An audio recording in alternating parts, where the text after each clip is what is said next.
Today's presentation that I'll be giving will focus on the recent shaft fall incident at one of our projects, and I'll be providing a quick overview of the incident, key findings from our investigation process, and some of the corrective actions we've implemented moving forward to ensure that this does not happen again.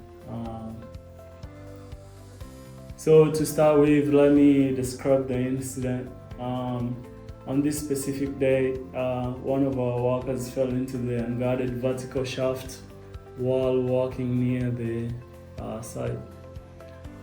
The shaft lacked adequate physical barriers or covers, resulting in the worker suffering serious injuries. So following that, immediate medical assistance was provided and the scene was secured for investigation. So as I've mentioned, the immediate actions that were taken were the medical response. So we've done on-site first aid provision, and then the worker was transported out of site for further medical care, and then we've freezed the incident and secured it to prevent further incidents from happening. And then the mine manager has gone ahead and sent out a notification to WorkSafe WA, and following that we've taken a bunch of photos, witness statements, and the condition of the site was documented, which helped us go through the investigation process of detailed examination of the incident site, where as I've mentioned, we gathered photos, records, and witness statements, and we've evaluated of existing safe work procedures and hazard assessments to see whether they do cover this work procedure. And also, in addition to that, we've had different discussions with workers, supervisors, and site safety personnel to analyze whether they were aware of those risks. Following that, we identified of some shortcomings in the current controls and processes. So I suppose the big one for us is the root cause. The big finding for us was that the root cause of this incident was the absence of any physical barriers or covers around the vertical shaft. And as such, reliance on signage and procedural controls alone were insufficient to eliminate the fall hazard.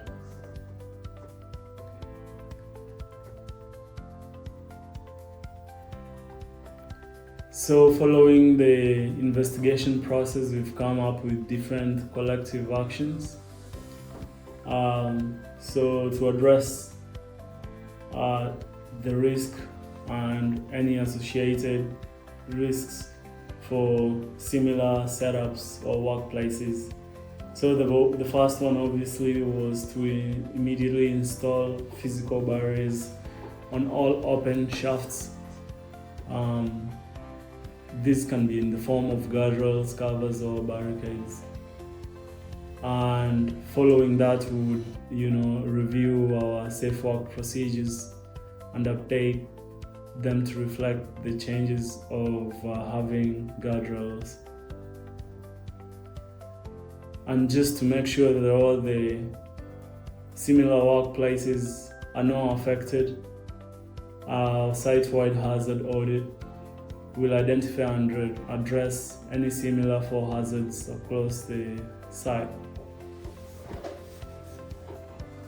Following the review of the SWP and update, we'll get the training and awareness team to get all the personnel trained and assigned on Litmus, the new procedure, and also to further solidify these, would require supervisors to be tasked to conduct routine safety checks to ensure compliance. So, in conclusion, this incident underscores the importance of robust physical safety controls, and moving forward, I think we should be committed to eliminating these risks because it's one of the requirements of the WHS Act, but also because we have duty of care. Thank you, and I'll take any questions to provide further clarifications.